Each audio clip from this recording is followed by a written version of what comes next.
দেখেন, এটা একটা অটো গাড়ি দিয়ে একটা প্রতিযোগিতার আয়োজন করা হয়েছে। এটা বিদেশের মাটিতে করা হয়েছে। তো সবাই পার হতে পারে না। দেখা যাচ্ছে একটা গাড়ির চাকা খুলে গেছে, তবুও গাড়িটা আগায় যাচ্ছে। দেখা যাক কতদূর আগাতে পারে। অন্য গাড়িটা উল্টায় গেল।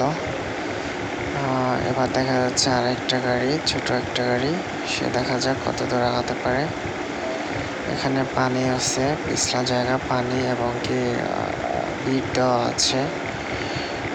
এই জন্য সবাই পারে না আগাতে। অন্য সেও পারেনি। তো এই প্রতিযোগিতা কোন দেশে অনুষ্ঠিত হচ্ছে বা কোন দেশে আয়োজন করা হয়েছে, এটা যদি কেউ জেনে থাকেন অবশ্যই কমেন্ট করে জানাবেন। অবশ্যই জানাবেন যে এটা কোন দেশে আয়োজন করা হয়েছে। দেখা যাচ্ছে উনি হয়তো বা শাওয়ার নিচ্ছে। এটা একটা শাওয়ারের আকৃতির গাড়ি তৈরি করেছেন উনি।